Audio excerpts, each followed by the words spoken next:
இறுதியாக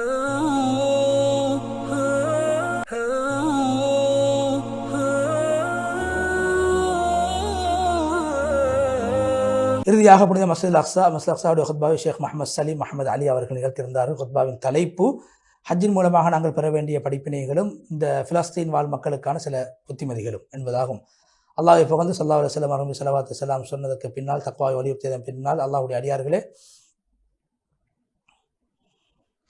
ஹஜ்ஜுக்காக வேண்டி வெந்நீரை ஆடை அணிந்தவர் அதுக்கு பின்னால் ஹஜ்ஜை முடித்துவிட்டு அதை கலட்டுபவருக்கும்,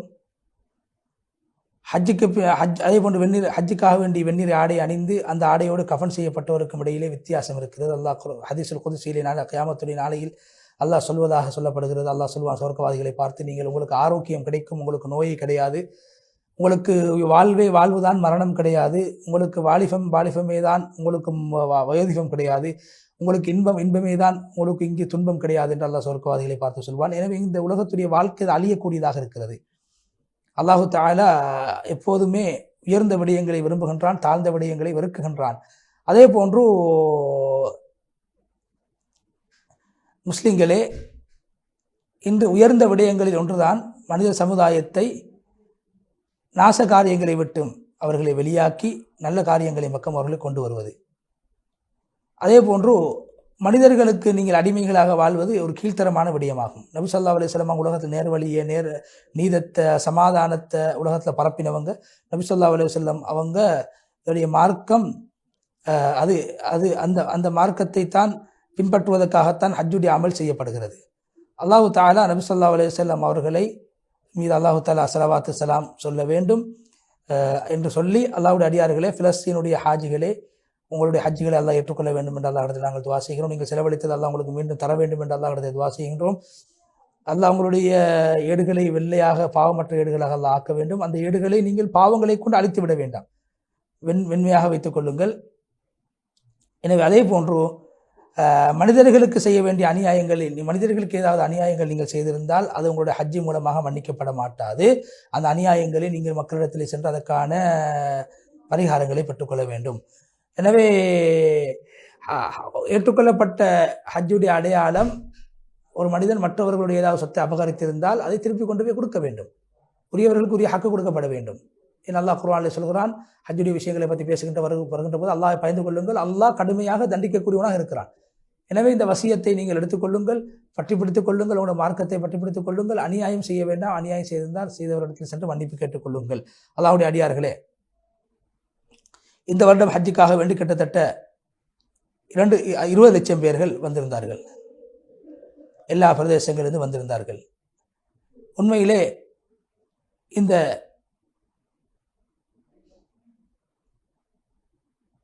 இப்படியான மக்கள் வந்து அந்த குவிந்தது உண்மையிலே முஸ்லீம்களுடைய கவலையை அவர்கள் எடுத்துக்காட்டக்கூடிய ஒரு நிலைமை அங்கு இருந்ததா? அவருடைய அந்த அந்த லப்பைக் அல்லாஹும்ம லப்பைக் என்ற அந்த அந்த அந்த நாமம், அந்த அந்த தல்பியா, அது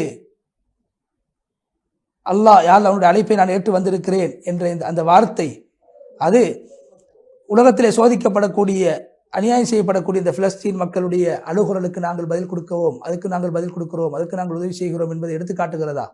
அல்லாஹ் குர்ஆனில் சொல்கிறான், நீங்கள் ஹஜ்ஜை முடித்து விட்டால் அல்லாஹ்வை அதிகமாக ஞாபகம் செய்யுங்கள், உங்களுடைய பெற்றோர்களை ஞாபகம் செய்வதை போன்று அல்லது அதை விட அதிகமாக அல்லாஹ்வை ஞாபகம் செய்யுங்கள். எனவே அல்லாஹ்வுடைய அந்த புனித ஸ்தலங்களை பாதுகாப்பதற்காக வேண்டி அல்லாஹ்வை அவர்கள் திக்ர் செய்தார்களா? அல்லாஹ்வுடைய மார்க்கத்தை பாதுகாக்க வேண்டும் என்பதற்காக வேண்டி அல்லாஹ்வை ஞாபகம் செய்தார்களா என்று கத்தீப் அவர்கள் கேட்டுவிட்டு, அல்லாஹ்வுடைய அடியார்களே, அரஃபாவுடைய மைதானத்திலே ஹாஜிகள் அங்கு தரித்தது ஹஜ், அது உண்மையில் அவர் தரித்த அந்த நோக்கம் நிறைவேறியதா? முஸ்லீம்களுக்கு ஏற்பட்ட சோதனைகள் அவர்கள் அந்த இடத்தில் ஞாபகம் செய்தார்களா? புரிந்து கொண்டார்களா? அதற்காக துவா செய்தார்களா? அல்லாஹ்வுடைய அடியார்களே, அவர்கள் ஷைத்தானுக்கு அந்த ஜமராத்தில் சென்று கல்லடிக்கின்ற போது அவர்களுடைய வீடுகளிலே அவர்களோடு வாழ்கின்ற அந்த ஷைத்தானுக்கு அவர்கள் என்ன செய்ய வேண்டும், என்ன செய்திருக்கிறார்கள், அந்த ஷைத்தானை விட்டு அவர்கள் தூரமாக இருக்கிறார்களா என்பதை பார்க்க வேண்டும். ஹாஜிகள் அந்த அந்த உதுஹியா, அதே போன்று ஹதி, அதை அவர்கள் அறுத்து பலியிடுகின்ற போது, அந்த கடமையை செய்கின்ற போது பிலஸ்தீன் மக்களுக்கு ஏற்படக்கூடிய இந்த அழிவை, இந்த சோதனை, அவர்கள் ஓட்டப்படக்கூடிய அவர்கள் இரத்தங்களை ஞாபகம் செய்தார்களா? எனவே இந்த ஹாஜிகள் பெரும் பாவங்களை விட்டும் அவர்கள் தங்களை பாதுகாத்துக் கொண்டார்களா? தௌபாவை பெற்றுக் கொண்டார்களா? அல்லாஹ்வுடைய கட்டளைக்கு அவர்கள் கட்டுப்பட்டார்களா? அல்லாஹ்வுடைய அடியார்களே, ஹாஜிகள் காபாவை நாடி வந்தது மஸ்ஜித் ஹராத்தை கண்ணியப்படுத்தியது, இஸ்லாமிய பிரதேசங்களை கண்ணியப்படுத்தியது. அதுபோன்று அவர்கள் மஸ்ஜித் அக்ஸாவை கண்ணியப்படுத்தக்கூடியவர்களாக இருக்கிறார்களா? மஸ்ஜித் அக்ஸாவுடைய கண்ணியத்தை அவர்கள் புரிந்திருக்கிறார்களா? ஹஜ்ஜுடைய மாதம் முடிந்ததற்கு பின்னால் நாங்கள் கேட்கின்றோம், ஹஜ்ஜி அதனுடைய நோக்கத்தை நிறைவேற்றியதா? ஒவ்வொரு ஊர்களிலும் அந்த அணுகுரல் கேட்டுக்கொண்டிருக்கிறது. முஸ்லீம்கள் படுகின்ற அமளி துமலிகளுடைய அந்த குரல்கள் கேட்டுக்கொண்டிருக்கின்றன. இவைகள் ஹாஜிகளுடைய காதுகளிலே விழுந்திருக்கிறதா? இன்று மனித உரிமைகள் என்று பேசப்படுகின்ற இந்த காலகட்டத்திலே முஸ்லீம்களுடைய உரிமைகள் சரியாக கொடுக்கப்படுகின்றதா என்று ஹத்தீப் அவர்கள் கேட்டுவிட்டு, அல்லாஹ்வுடைய அடியார்களே, காபாவை நோக்கி நாங்கள் ஹஜ்ஜுக்காக போகிறோம், இது எங்களுடைய கொள்கை, எங்களுடைய மார்க்கம், எங்களுடைய தீன்.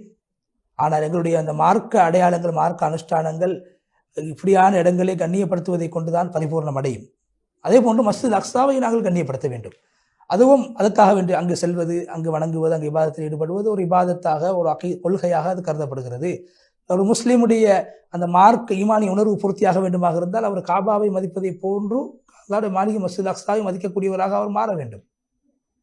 காபத்துல்லாவுக்கு தொழுவதற்காக வருகின்ற போது அவர்கள் நிச்சயமாக அது முஸ்லீம்களுடைய ஒற்றுமையின் அடையாளத்தை எடுத்து காட்டக்கூடியதாக இருக்குது. அதே போன்று மஸ்ஜித் அக்ஸாவை நோக்கி மக்கள் வர வேண்டும்.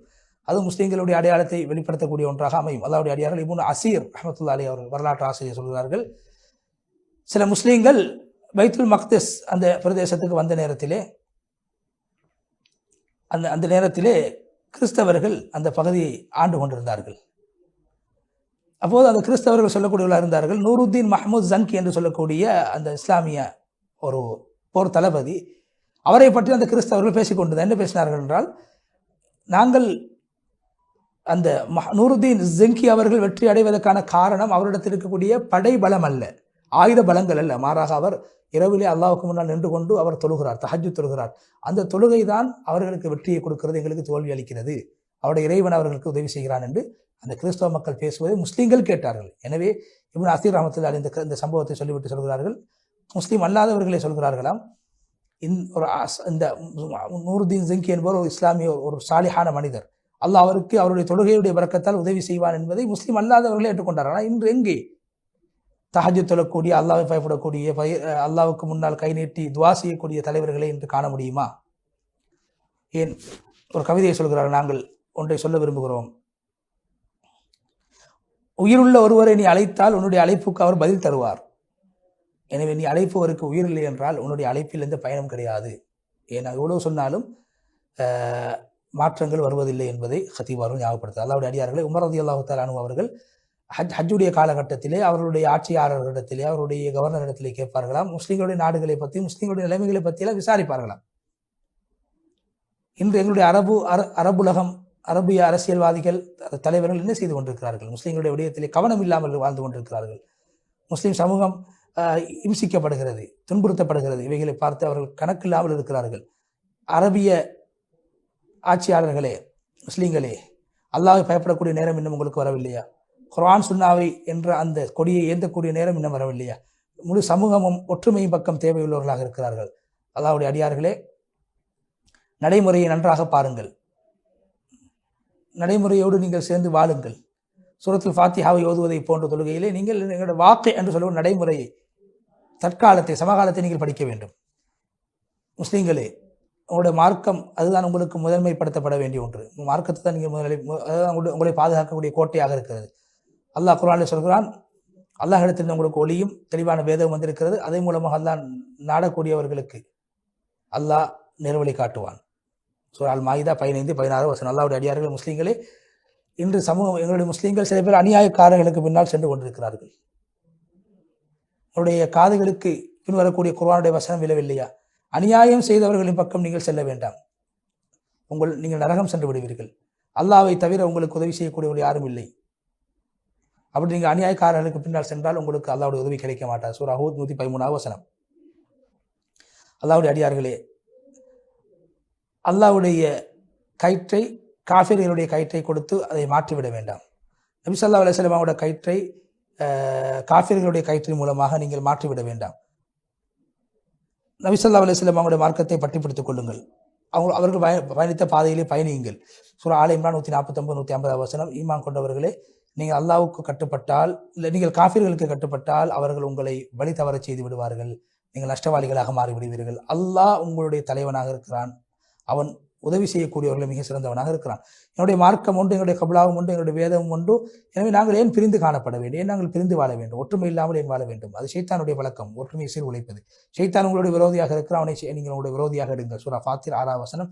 எனவே அல்லாஹ் பயந்து கொள்ளுங்கள், உலகத்தை மறுமைக்கான சம்பாத்தியமாக ஆக்கிக் கொள்ளுங்கள், ஷைத்தானோடு நீங்கள் போராடுங்கள், ஹராமான விடயங்களை விட்டும் பொறுமையாக இருந்து கொள்ளுங்கள், நீங்கள் இருக்கக்கூடிய நிலைமையிலே உறுதியாக இருங்கள். அல்லாஹ்வின் திக்ரை கொண்டு, தொழுகையை கொண்டு நீங்கள் அல்லாஹ்விடத்தில் உதவி செய்யுங்கள், உதவி தேடுங்கள். ஷைத்தானுடைய கடைபிடிகளை விட்டு பாதுகாப்பு பெறுவதற்காக வேண்டி நீங்கள் திக்ர் செய்து அல்லாஹ்விடத்தில் உதவி பெற்றுக் கொள்ளுங்கள் என்று சொல்லி துவா செய்து குத்பாவுடைய முதல் பகுதியை விட்டு விடைபெற்று சென்றார்கள். குத்பாவுடைய 2வது பகுதியிலே ஹத்தீப் அவர்கள்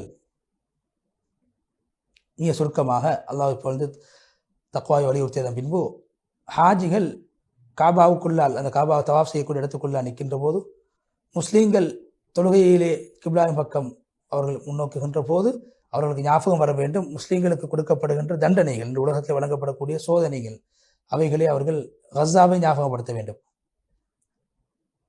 சஹாபாக்களுக்கு ஏற்பட்ட சோதனைகளை போன்று அவர்களுக்கு ஏற்படுகின்றது. அவர்களுக்கு ஏற்பட்ட சோதனையை சஹாபாக்கள் நபியிடத்திலே போய் சொன்னார்கள். இதை எப்படி நபி ஸல்லல்லாஹு அலைஹி வஸல்லம் காபாவுடைய அந்த தவாஃப் செய்யக்கூடிய இடத்தில் நிற்கின்ற போது சோதிக்கப்பட்ட சஹாபாக்கள் நபியிடத்திலே சென்று எங்களுக்கு இவ்வாறான அநியாயங்கள் செய்யப்படுகிறது என்பதை சொன்னார். எனவே அந்த காபாவுடைய மத்தாஃபிலே தவாஃப் செய்யக்கூடிய மக்களே, கஸா மக்களுக்கு நடைபெறுகின்ற அநியாயங்களை நீங்கள் சற்று அந்த இடத்தில் ஞாபகம் செய்து பார்க்க வேண்டும்.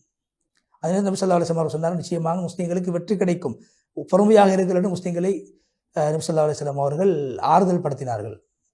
சொன்னார்கள், அல்லாஹ் இந்த உங்களுக்கு வெற்றியை தருவான் என்றால் நீங்கள் அவசரப்படுகிறீர்கள் என்று அந்த சஹாபாக்களை பார்த்து அந்த இடத்தில் தான் நபி ஸல்லல்லாஹு அலைஹி வஸல்லம் அவர்கள் சொன்னார்கள். அல்லாஹ்வுடைய அடியார்களே, பலஸ்தீன் மக்கள், இந்த கஸாவுடைய மக்களும் ஏனைய பிரதேசங்களில் வாழக்கூடிய மக்களும் அல்லாஹ்வுடைய உதவியை எதிர்பார்த்து கொண்டிருக்கிறார்கள். எனவே ஹஜ் என்பது, ஹஜ்ஜுக்கு பின்னால் அல்லாஹ்வுடைய உதவி கிடைக்கக்கூடிய ஒரு வளமை அல்லாஹு தஆலா வைத்திருக்கிறார். இப்ராஹிம் அலைஹிஸ்ஸலாத்து வஸ்ஸலாம் அவர்கள் அல்லாஹ்வுடைய கட்டளை கட்டுப்பட்டார்கள், மனைவியும் பிள்ளையும் விட்டுவிட்டு போனார்கள். அந்த மனைவி அவரை பார்த்து கேட்டார்கள், அல்லாஹ்வுடைய கட்டளையா என்று, எங்களை ஏன் விட்டு போகிறீர்கள், அல்லாஹ்வுடைய கட்டளையா என்று. அப்போது இப்ராஹிம் அலைஹிஸ்ஸலாம் சொன்னார்கள், ஆம் என்று சொன்னார்கள். எனவே அந்த பெண் என்ன சொன்னார்கள், அதுக்கு பின்னால், அப்படி என்றால் அல்லாஹ் எங்களை வீணாக்க மாட்டான். எனவே ஹஜ்ஜுக்கு பின்னால் அல்லாஹ்வுடைய உதவி வரும், எனவே அல்லாஹ்வுடைய உதவியை இந்த கஸா மக்கள் எதிர்பார்த்து கொண்டிருக்கிறார்கள் என்று சொல்லிவிட்டு, அல்லாஹ் உங்களை வீணாக்க மாட்டான், அல்லாஹ்வுடைய மார்க்கத்தை வீணாக்க மாட்டான், இந்த பைத்துல் அக்ஸாவை அல்லாஹ் வீணாக்க மாட்டான், அல்லாஹ்வுடைய உதவியோட்டு நீங்கள் நிராசையாக கூடாது, நீங்கள் அல்லாஹ்வுடைய அடியார்கள் என்று சொல்லி நீண்டதொரு துவாவை செய்து ஹத்தீப் முஹம்மது சலீம் ஹஃபிதஹுல்லாஹ் அவர்கள் முழுமையாக இந்த மஸ்ஜிதுல் அக்ஸாவுடைய குத்பா விட்டு விடைபெற்று சென்றார். அந்த அடிப்படையில் ஆரம்ப ஹுத்பாவில் எப்படி நாங்கள் நேர்வழியை பெற வேண்டும், நேர்வழி பெற்றதற்கான அடையாளம் என்ன, நேர்வழியை பெறுவதற்கான வழிமுறைகள் என்ன என்பதை அழகாக சொன்னார்கள். அந்த அடிப்படையிலே நேர்வழிகளை அல்லாஹ்விடத்தில் கேட்டு நேர்வழி பெறக்கூடியவர்களாக நாங்கள் மாறுவோம். 2வது ஹுத்பாவில் ஹத்தீப் அவர்கள் காலங்கள் சென்றாலும் காலங்கள் மாறுகின்ற போது நாங்களும் மாற வேண்டும், வாழ்க்கையில் மாற்றத்தை கொண்டு வர வேண்டும். புதிய வருடத்தை, முஹர்ரமுடைய மாதத்தை நாங்கள் நல்லெண்ணங்களோடும் ஆசைகளோடும் நாங்கள் அந்த மாதத்தை அடைந்து, புது வருடத்தை நாங்கள் அடைந்து எங்களுடைய வாழ்க்கையில் மாற்றத்தை கொண்டு வர வேண்டும் என்று சொன்னார். அல்லாஹ் தஆலா அந்த புது வருடத்தோடு எங்களுடைய வாழ்க்கையில் நல்ல மாற்றங்களை அல்லாஹ் உண்டு பண்ண வேண்டும் என்று துவா செய்து 3வது ஹுத்பாவில் ஹத்தீப் அவர்கள் மஸ்ஜிதுல் அக்ஸாவுடைய அந்த பலஸ்தீன் மக்கள் வருகின்ற அமளி துமளிகளை பற்றி சொன்னார். அல்லாஹ் அவர்களுக்கு விடிவு காலத்தை உண்டாக்க வேண்டும், நாங்கள் எப்போதுமே அந்த மக்களுக்கு துவா செய்யக்கூடியவர்களாக மாற வேண்டும் என்ற அந்த செய்தியை நேர்களுக்கு சொல்லி, இவ்வளவு நேரமாக இந்த நிகழ்ச்சியை பார்த்து கொண்டிருக்கக்கூடிய நேர்களாகி உங்களுக்கு அல்லாஹ் அருள் பாலிக்க வேண்டும் என்றும், நிகழ்ச்சி தயாரிப்பாளர் சகோதரர் ரிஸ்வான் அவர்களுக்கும், தொழில்நுட்ப உதவியாளர் சகோதரர் ஷர்ஃபான் அஹ்மத் அவர்களுக்கும் என்னுடைய நன்றிகளை, துவாக்களை செய்து இன்னும் ஒரு மனாபிர் லிஸ்ஸான் நிகழ்ச்சியின் ஊடாக உங்களை மீண்டும் இன்ஷா அல்லாஹ் சந்திக்கும் வரை விடைபெற்றுச் செல்கிறோம். வஆகிரு தஅவானா அல்ஹம்துலில்லாஹி ரப்பில் ஆலமீன். வஸ்ஸலாமு அலைக்கும் வரஹ்மத்துல்லாஹி வபரகாத்துஹு.